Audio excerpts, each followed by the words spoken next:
ቅድስት ብሩክን እንደምትወደው ለመድብል ነገረችው። የሞገስ ጠበቃም ሉላን ይዞ አለቅሽም ብሎ ያስፈራራት ጀመረ። እባክህ ውጣልኝ፣ ሞገስ ከመጣ ችግር ይፈጠራል፣ ውጣልኝ ስትለው እሱም የህግ አካል ስለሆንኩኝ ምን እንደሚፈጠርና ምን ችግር እንደሚያመጣ በሚገባ አውቃለሁ፣ ስለዚህ ማይሆን ነገር አታውሪ በማለት ሊያስፈራራት ጀመረ። ሉላም በጣም እየተፈራች እባክህ ውጣልኝ ስትለምነው እሱ ግን በጭራሽ ሊሰማት አልቻለም።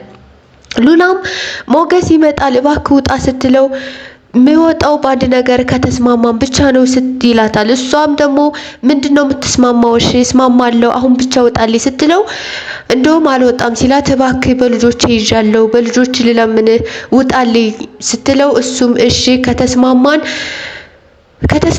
እወጣለሁ ምን የመሰለሽ ልጅና ምን የመሰለሽ ሚስት ነው ያሉኝ በማለት በጣም በሚያስፈራ ድምጽ ይነግራታል። ሉላ ሚስትና ልጅ እያለህ እንዴት እንደዚህ ታደርጋለህ ትለዋለች።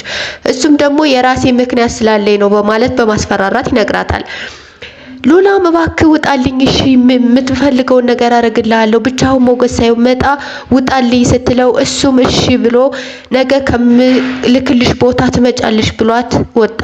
ሞገስም ለሉላ ደውሎ እየመጣ እንደሆነ ነገራት። ሉላም በዛን ሰዓት በጣም ፍርሃትና ድንጋጤ ሞላት። የህግ ጠበቃውን ውጣልኝ እየመጣ ነው ስትለው በዛ ነገር ከተስማማሽ እሺ በይ እናወጣለሁ አላት። ሉላም እሺ በቃ መጣለው ውጣልኝ አለችው። ቅድስትም መድብልን ግን ምን አዲስ ነገር አለ? ሰሞኑን በጣም ፊት ተቀያይሯል ምንድነው ስትለው መድብልም እንግዲህ አዲስ ነገር አግኝተናል፣ ግን እውነት ይሁን ውሸት ምንም የምናውቀው ነገር የለም። ምሳሌን የነበረበችበትን አካባቢ በማወቅ ምናልባት ከዛ ቦታ ብሩክ ሊኖር ይችላል በማለት ነው አላት። ቅድስትም በመደንገጥና በደስታ ብሩክ ያለበትን መንገዱን አገኛችሁ በማለት በጣም ተጠይቀዋለች። መድብልም ገና ነው ይሙት ይኑር እንኳን ምንም የምናውቀው ነገር የለም ሲላት ያው ተስፋ በማድረግ ነው ሲላት ቅድስትም ኦፍ የሰይጣን ጆሮ ይደፈን ለምን እንደዚህ ትላለህ? ጋሼም አንተም ክፉ እንዳይነካቸው እጸልያለሁ ትለዋለች። መድብልም ሙቶ ከሆነም ሙቼ አርፋለሁ ሲላት ቅድስትን በጣም በመደንገጥ አረ የሰይጣን ጆሮ ይደፈን በማለት በተናገረው ነገር በጣም ደንግጣ መድብልም ለማንኛውም አንድ ነገር ምልሽ የሆነ ነገር ቢፈጠር ምሳሌን አደራ፣ ለምሳሌ ያለሻት አንቺ ብቻ ነሽ፣ መቼም አንቺ አደራ ምትፈይ ሰው አይደለሽም ሲላተኝ ቅድስትም አንተም ብሩክን ምንም እንዳትሆኑ እመኛለሁ ስትለው ቅድስት መድብልም መልሶ ቅድስት ብሩክን ተወጁ ነበር ብሎ ሲጠይቃትም ቅድስትም በጣም በመደንገጥና በመፍራት አዎ ስትለው አይዞሽ ንገሪ ምንም ነገር አውቃለሁ ብዙም ነገር አውቃለሁ ሲላት አዎ ግን ምንም ነገር አላልኩትም አለችው። ብሩክ ሴቶችን የመምረጥ በጣም ጎበዝ ነው፣ ግን የመጀመሪያና የመጨረሻ የተሳሳተው ማህሌትን ሲያገባ ወይም ደግሞ ሲያፈቅር ነው አላት። እሷም አዎ ብሩክ የዋ ነው፣ እናም በማረግለት ነገር ሁሉ አመሰግናለሁ እንጂ ሌላ ምንም ነገር እንደማይላት ነገረችው። ምን አድርገሽለት ነው ሲላት የ5 ዓመትን ደሞዜንና ሰጠውት። ማህሌትም ምሳሌ እንግዳያት ብላ እሺ ገድላለሁ ብዬ ብሩን ተቀብዬ ለብሩክ ሰጥቻለሁ ሲላተኝ መድብልም ማህሌት ምሳሌ ልትገላት ነበር ወይ ብሎ ሲጠይቃት አዎ የሷ ነፍስ እኮ አሁን ተወጣ እያልኩኝ በጣም ነው ስከታተላት የነበር። ማህሌት በጣም ጨካኝና ምሳሌን መግደል እንደምትፈልግ ነበረ ከዚህ ቤት የነበረችው ስትለው ምሳሌ በጣም ትጠላት ስለነበር ለመግደል ስትሯሯጥ ነበር አላት። ምሳሌን ሳያት ቅድስትም ምሳሌን ሳያት ነፍሷ አሁን ጠፋ ነው ነበር እንጂ እንዲምትሆን አልመሰለኝም ነበር ብላ ለመድብል ታወራለች። መድብልም ብሩክን ካገኘሁት ቀጥታ ላንቺ ነው ማጋባው፣ ምንም ቢሆን ታላቁ ነኝና እኔ የምለው መስማት አለበት ብሎ በጣም በደስታና አናገራት። መድብልም እንደዛ ካላት በኋላ ወደ ሞገስ ደውሎ እንደሚገናኙና ወደ ብሩክ ወዳለበት እንደሚሄዱ አወሩ።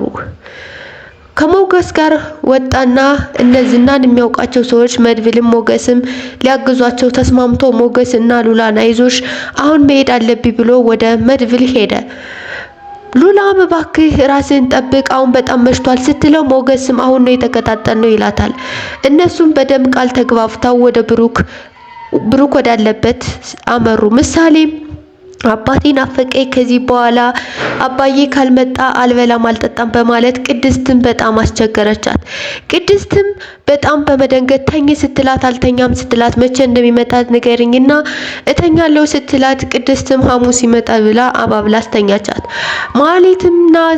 ማህሌትም ዝና ይገልሻል ተደበቂ ስትላት ኤፍራታም በጣም በመፍራት የት ሂጄ ልደበቅ ጸበል ልሂድ ወይስ የት ልሂድ እያለች በጣም በመፍራትና በመንቀጥቀጥ ሲያወሩ እንግዲህ የትም ሄድሽ ሞትሽን ተጠባበቂ ስትላት ኤፍራታም በጣም በመፍራት ለምን አሁን ትሄጃለሽ ነገ ለምን አታገኘውም ስትላት አሁን እድሌ መሞከር አለበት ብላ በጣም በሚያስፈራ ድምጽ አወራቻት። ዝናም በጣም ለማህሌት ደውሎ እንደምትመጣና ኤፍራታን ስታወራት በጣም በድምጽ ስታወራት ነበረ እና መድብልም ከሶስት ሞገስና ከሚያግዛቸው ሰዎች ጋር ሆኖ አመሩ። በጣም በሚያስፈራ ድምጽ ስታወራት አሸሽም በማለት በሚያስፈራ ነገርም እኔንም አድነኝ እያለች ስትነግረው መድብልም ለምን አንቺን አድንሻለሁ ብሎ ከኤፍራታ ጋር ሲያወሉ ግን አሁንም ቢሆን ማህሌትን መልሳ ኤፍራታን እኔም እህትሽ ስለሆንኩ አሳልፌ አልሰጥሽም አላተኝ እና ስራሽ ያወጣሻል በማለት እርስ በርሳቸው ተነጋገሩ።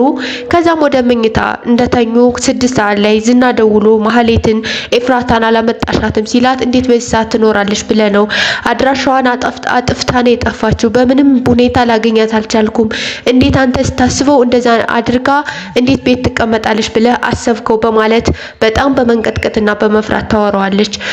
ዝና መድብል የት እንዳለና ማይሆን ነገር ስለሞከሩ የት እንዳለ አጣሪ ሲላት ምን ሞክረው ነው ስትለው እሱም ተይው በማለት ማህሌትን በመሳደብ የት እንዳሉ እኔ በምን አውቃለሁ ስትለው ስልኩን ዘጋባት። ማህሌትም በጣም በመናደድ እንግዲህ ነገ ቀጥታ ከዚህ ቤት መውጣት አለብሽ ብላ ኤፍራታም በነገረቻት ሰዓት ኤፍራታም እንግዲህ ቤት ይሄዳለው ስራዬን ለቅቄ ደግሞ የት ሄዳለው ስትላት እንግዳ የሞትሽን ቀጠሮ አዘጋጅ ትላታለች። እንግዲህ ቤተሰቦቼ የዛሬ ያዘጋጀውላችሁ የምሳሌን ድራማ በዚህ ክፍል ይመስል ነበር። ቀጣይ ደግሞ ብሩክን አገኙት ወይስ አላገኙት የሚለውን ነገር እናወራለን ማለት ነው። ለዚህ ቻናል አዲስ ከሆናችሁ ሰብስክራይብ፣ ላይክ፣ ሼር እያደረጋችሁ ቤተሰብ እንድትሆኑ ጋብዛችኋለሁ። እስከዛው ሰላም ሁኑ። ቻው ቻው።